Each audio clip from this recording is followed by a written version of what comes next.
Vamos a comentarles al inicio del programa, tenemos un resumen ya de cómo va el avance de las apelaciones y del trabajo que está realizando en este momento el Jurado Nacional de Elecciones. Es la información más reciente, esto a 23 días de la segunda vuelta y cuando ya nos queda menos de un mes para que asuma el nuevo presidente o presidenta de la República. Las cifras sobre las nulidades: se han interpuesto 370 apelaciones ante los jurados electorales especiales a nivel nacional sobre nulidades. De este total, 83 corresponden a los pedidos de nulidad presentados dentro del plazo de ley, 287 a los que se presentaron fuera del plazo. De las 83 apelaciones por nulidades ya han sido elevadas al Jurado Nacional de Elecciones un total de 70, 13 han sido declaradas improcedentes por los jurados electorales especiales en su evaluación de la procedencia o no a la apelación. De las 287 apelaciones se han elevado 287, no han sido admitidas por los jurados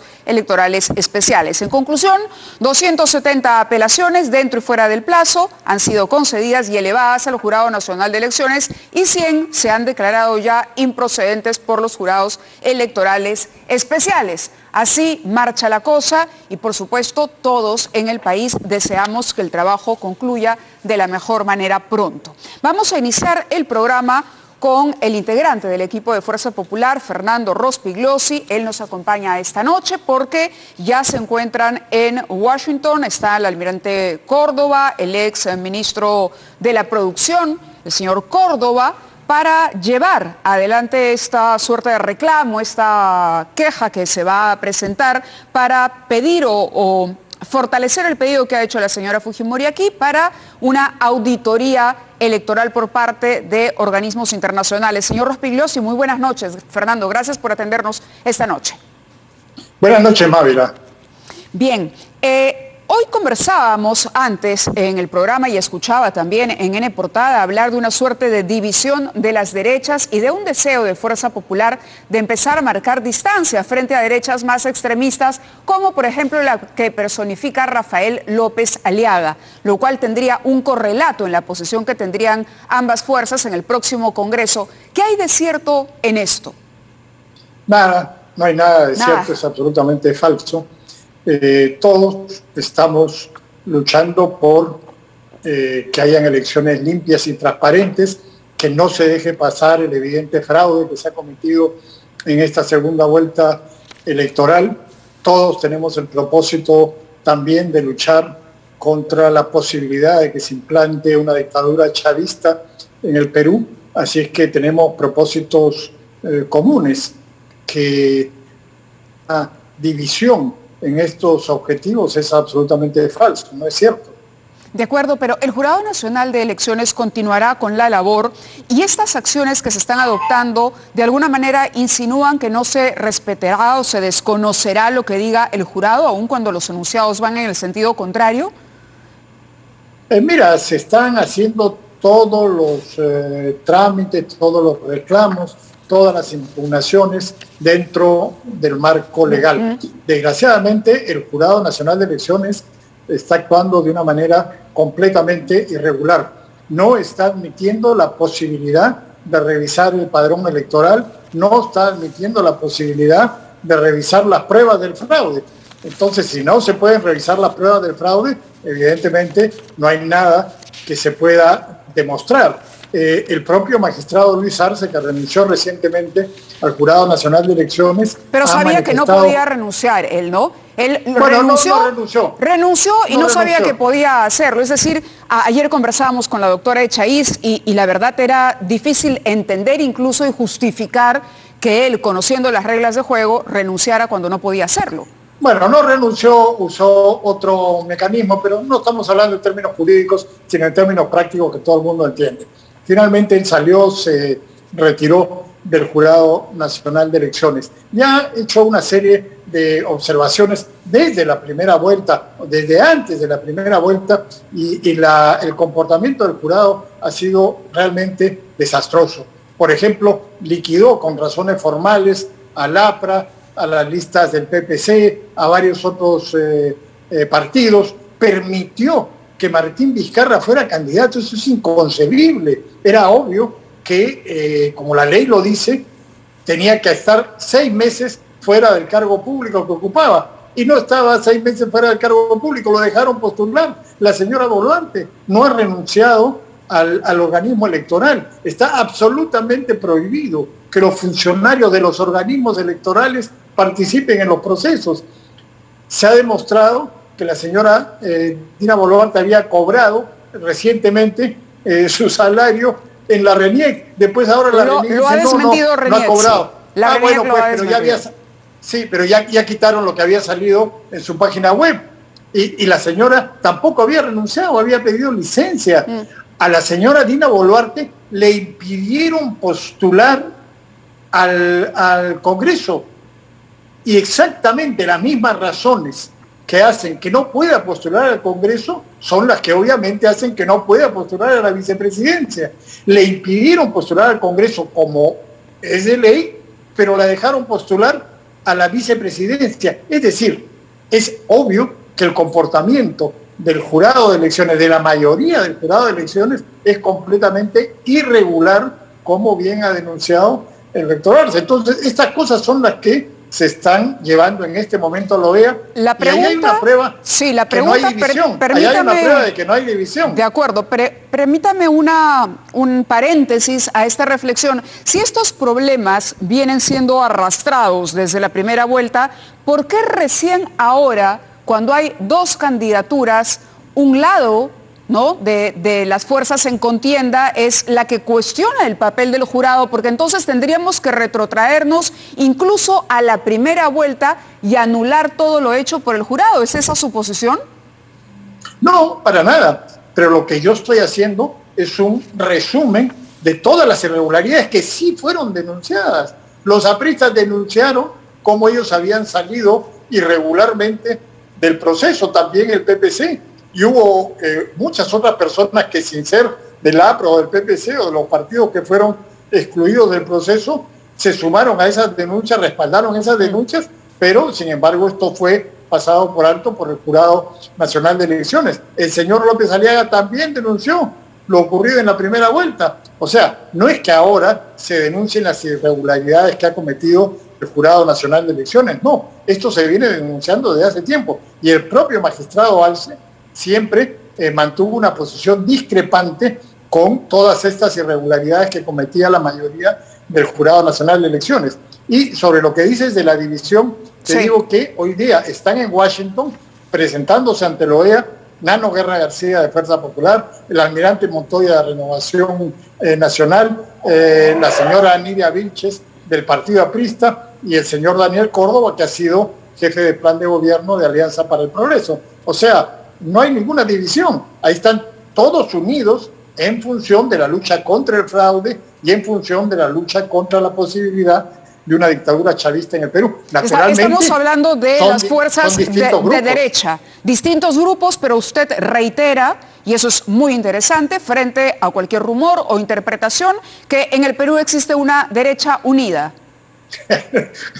Mira, si tú le dices derecha al APRA, no creo que les vaya a gustar. Yo no he dicho que sean de derecha. Yo digo, correcto, son los que están unidos en función de la democracia, de la lucha contra el fraude y la lucha contra la posibilidad de que una dictadura chavista se implante en el Perú. Claro, si no, me refería a la primera pregunta cuando le hablaba de la relación más bien entre la posición extrema, a partir de lo que se ha dicho, sobre todo tras lo ocurrido el fin de semana. 2 manifestaciones, una convocada por Rafael López Aliaga, otra por Keiko Fujimori. Entonces uno dice, de pronto, y algo está pasando, ¿no? Y hay alguna división, o la propia derecha se está dividiendo o quiere desmarcarse Keiko Fujimori del radicalismo de la otra agrupación que preside López Aliaga. No, para nada. Es obvio que son varios grupos políticos y cada uno tiene sus propias posiciones. Eso se manifestó en la primera vuelta, todos han competido entre ellos y eso no va a desaparecer. Pero ahora todos estamos unidos en función de defender la democracia, el libre mercado y de luchar contra el fraude. Y como tú sabes, Mávila, también otra de las irregularidades que hay es que esta decisión absurda del Poder Judicial, que por ejemplo, Keiko Fujimori no se puede reunir con Miki Torres y con Lourdes Flores, que estaban jugando un papel muy importante en la lucha contra el fraude. Lourdes Flores estuvo en el campo de Marte, no podía estar junto a Keiko Fujimori, que estaba en la Plaza Bolognesi. Es decir, estamos realmente en una situación muy, muy complicada, ¿no? ¿Cómo entender que la OEA sea el organismo encargado de una auditoría cuando la propia OEA ha defendido las elecciones en nuestro país y las ha calificado hasta de ejemplares? Bueno, también dijo lo mismo al principio con las elecciones en Bolivia, ¿no? Y después cambiaron de opinión. En este caso, en el caso peruano, la OEA emitió inmediatamente, la misión de la OEA emitió inmediatamente un comunicado cuando recién empezaban a salir las denuncias del fraude, porque como sabemos, las denuncias del fraude han ido apareciendo en los días sucesivos al 6 de junio. Entonces, yo creo que es necesario que la OEA rectifique este comunicado apresurado que hicieron al principio de su misión de observación, y para eso se ha presentado la carta en Palacio de Gobierno para que el presidente Sagasti haga la gestión, y también hay esta delegación que está en Washington tratando de que la OEA haga una auditoría al proceso electoral. Claro, hay un grupo de fuerzas que en efecto usted dice están reclamando la manera en que se ha visto el trabajo o en la que se ha comportado el Jurado Nacional de Elecciones. En ese contexto, ¿cómo interpretamos las declaraciones de Montesinos, estos audios en los que se habla de la posibilidad de conseguir el favor de los vocales en el jurado, de los miembros del jurado? Como han recordado algunos periodistas, no es casualidad que Montesinos haya aparecido en las elecciones de 2006, 2011, 2016 y 2021. Está silencioso durante 5 años y luego aparece en las elecciones. Esto es obviamente una maniobra de alguien, ¿no? ¿Y sospecha de quién es esa maniobra? Bueno, no sé, de lo que... ¿Quién puede beneficiarse? ¿Quién podría beneficiarse de una maniobra de esa naturaleza? Porque al jurado no se le hace ningún favor. Pone en tela de juicio su honorabilidad. A la señora Fujimori tampoco, que está del lado contrario. Uno podría decir de pronto más al jurado y más al proceso electoral en su conjunto. ¿O se genera un caos general? No, a los adversarios de Fuerza Popular, obviamente, ¿no? Porque las cosas que dice Montesinos presuntamente son favorecidas. ¿Y quiénes son los adversarios de Fuerza Popular en este momento? La izquierda, obviamente. Entonces, en este momento, esas afirmaciones de Montesinos pues, son absurdas, ¿no? Hay que pagar 1 millón por acá, otro millón por acá. Esas son ridiculeces que nadie en su sano juicio puede creer. Obviamente, este individuo está interviniendo porque tiene algún tipo de interés en perjudicar a los que critican, ¿no? Claro, difícil entender que Montesinos y la izquierda se puedan haber puesto de acuerdo para ventilar estas conversaciones y perjudicar a la señora Fujimori, digamos, ¿no? Es un poco... No, para nada. No estoy diciendo que se han puesto de acuerdo. Tú me preguntabas a quién beneficia. Sí. Beneficia obviamente a la izquierda. Ahora, ¿quién es el que coordina y hace estas cosas con Montesinos? No lo sé, eso habría que averiguarlo. Ahí quien tiene que responder es el gobierno, porque Montesinos está supuestamente en una prisión de máxima seguridad y él solamente puede comunicarse con determinadas personas, que no son con las personas que se han comunicado realmente, ¿no? Entonces, tratándose de una persona como Montesinos, es absurdo pues que le permitan comunicar con quien le da la gana, ¿no? Así es. Hay algo rarísimo acá. Sí, entonces, eso es, además, como usted dice, de pronto aparece Montesinos. Ya nadie se acordaba de Montesinos. Bueno, es imposible no acordarse de él cuando se ha vivido la historia, pero bueno, ahí está y ha sido un elemento también dentro de esta etapa final del proceso electoral. Ahora, la OEA ha aprobado una resolución de rechazo rechazo de las elecciones parlamentarias en Venezuela. Esto en diciembre de 2020. El Consejo Permanente de la Organización de Estados Americanos ha aprobado una resolución en la que se rechazan las elecciones parlamentarias. Dice, unos comicios que según los países que apoyaron la medida consolidan al país como una dictadura. La OEA también ha exigido, por ejemplo, la liberación de presos políticos y ha puesto en duda la legitimidad de las elecciones de Nicaragua debido al reciente deterioro del entorno político y la situación de los derechos humanos, incluyendo el abuso de leyes y acciones para intimidar. Es decir, la OEA se pronuncia cuando entiende que hay problemas y cuando considera que no se producen elecciones libres y justas. Vuelvo a la pregunta, ¿por qué la misma OEA, que ha sido parte de la veeduría de estos procesos, diría hoy que en efecto hay un fraude electoral? El señor Córdoba no lo pudo decir o afirmar o responder con claridad, dicho sea de paso un cuarto poder, cuando Melissa Pesquera le preguntaba. Dijo, existe la sospecha, pero no tengo pruebas y lo admito. Bueno, muy sencillo. Habría que preguntarse qué cosa es lo que dijo la OEA a principios de la década de 2000 sobre Venezuela. O sea, hoy día, más de 20 años después, la OEA dice que en Venezuela hay una dictadura, cosa que es evidente y que todos sabemos. Pero hubiera sido mejor que cuando empezaba el proceso dictatorial, que empezó también con una elección en el año 98, cuando empezaba el proceso dictatorial en Venezuela, en el año 99, cuando Chávez lanzó la idea de la constituyente y vino todo lo que conocemos después, se hubiera pronunciado. Hoy día ya es muy tarde, pues, porque ese régimen dictatorial ya desapareció, liquidó, aniquiló a la oposición, ¿no? Entonces, habría que recordarle a la OEA también su propia historia, ¿no? ¿Por qué no al principio, cuando se está gestando este proceso dictatorial en Venezuela, no intervinieron? Y que miren a la luz de esa experiencia lo que puede ocurrir en otros países. De acuerdo. Quería preguntarle también por la respuesta de la carta enviada por la señora Fujimori o dejada por la señora Fujimori en Palacio de Gobierno, si ya se ha recibido alguna respuesta. Que yo sepa, no. Todavía no. Todavía no. No lo sé. Hay un artículo... Yo no sé.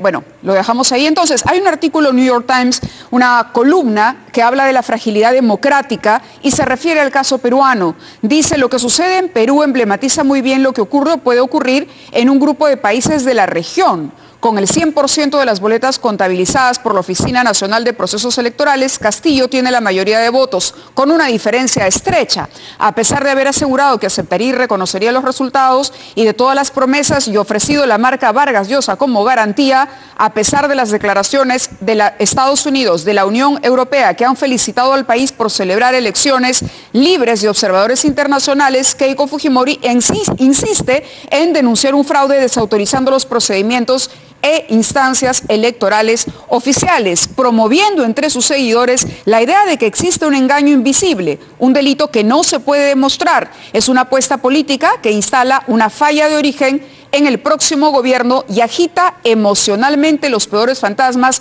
de una sociedad dividida. Y cuestiona la renuncia de Luis Arce Córdoba, de quien estábamos hablando algunos momentos, porque dice... La renuncia del señor Arce, autoridad electoral en el Perú, solo enturbia el proceso. Arce actualmente está siendo investigado por tráfico de influencias y corrupción. No olvidemos ese detalle. Lo que propone el artículo es que pareciera que hay también una manera de no reconocer las elecciones y buscar la inestabilidad de las instituciones atacando a quienes deben ser los árbitros de estas contiendas. Si el árbitro cae en el desprestigio, pues nadie va a creer el resultado del partido. Bueno, es falso lo que dice ese artículo en el sentido de que Keiko Fujimori cuestiona. No es Keiko Fujimori, son muchos grupos políticos, muchos líderes políticos y el 65% de la opinión pública peruana según la encuesta de Datum. O sea, no es Keiko Fujimori. Somos muchos los que cuestionamos eso.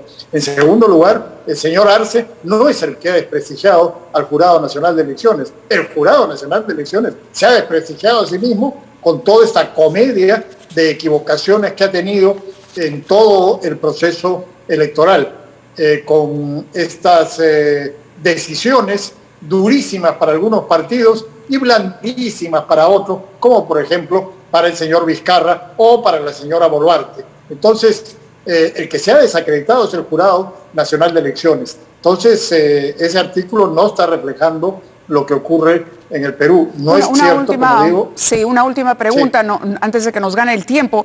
¿Y esa autoridad, ese organismo que se ha autodesacreditado, es el que va a dar el veredicto final? ¿Un veredicto que será acatado? Desgraciadamente, esa es la realidad del Perú.